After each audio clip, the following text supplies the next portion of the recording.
la ville de Paris avait annoncé un plan de lutte contre les nuisances et un plan de lutte pour gagner justement le combat de la tranquillité publique, notamment dans les quartiers du Nord et de l'Est parisien. Ça, c'était en 2019, avec des règles très précises, très concrètes. Ça avait été annoncé en grande pompe par Emmanuel Grégoire, qui était déjà premier adjoint à la maire de Paris. Et ce plan prévoyait notamment l'interdiction des distributions alimentaires non encadrées dans l'espace public et la mise en place d'une charte de la distribution alimentaire, charte qui a elle-même été signée par l'ensemble des acteurs associatifs. Pourquoi je vous dis ça? Parce que beaucoup de nuisances sur la place Henri Freinet sont causées par ces distributions alimentaires. Et donc, ce guide à l'usage des intervenants qui distribuent de l'aide alimentaire sur l'espace public parisien prévoyait un certain nombre de règles, des règles en matière d'hygiène, des règles en matière de sécurité, justement pour éviter que des violences n'éclatent à l'occasion de ces distributions, et enfin des règles en matière de propreté de l'espace public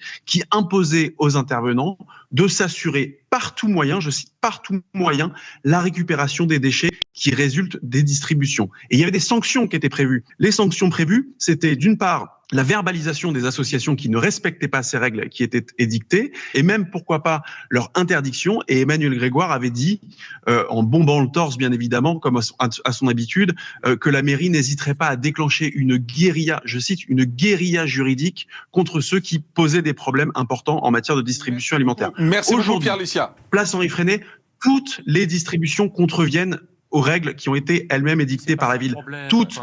Donc moi, je pose une question simple. Combien d'infractions ont-elles été constatées et sanctionnées par les services de la ville de Paris? Combien de verbalisations ont été délivrées? Et surtout, combien d'interdictions ont été prononcées? Zéro. Je vous donne la réponse. Zéro. La ville de Paris bombe le torse, mais n'agit pas. C'est ça tout le problème, toute la difficulté et tout l'enjeu d'avoir une mairie qui ne fait plus rien et qui abandonne ces territoires-là. Merci beaucoup, Pierre Licia, conseiller régional libre d'Île-de-France, d'avoir été avec nous.